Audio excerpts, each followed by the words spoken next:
प्रश्न असा आहे की तुम्ही हात लपवताय मला माहित आहे, पण तुम्ही रात्री सलाईन, आता पण सलाईनचं हे ठेवलेलं आहे काय, कशी आहे मनोज जरांगे पाटलाची तब्येत कशी आहे? नाही ते काय झालं दादा, रात्रंदिवस जागवतो, 48 घंटे झोपलोच नाही. जाफराबादची सभा 4:45 झाली, झोपच नाही आली.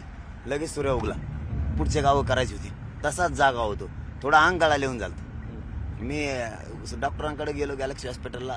चौरे साहेबांना सांगितलं माझे उपचार करा, मला उद्या त्याला कार्यक्रम पुरे परत अटेंड करायचे.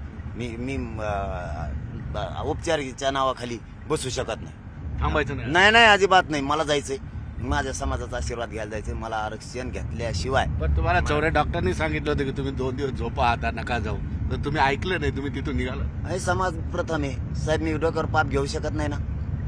आता नेमकं आरक्षण मिळायच्या टायमाला मी जर घरी झोपलो, हरमासारखा माणूस नाही ना मग दुसरा कोणी. मरण आलं तरी चालन, समाजात जायचं.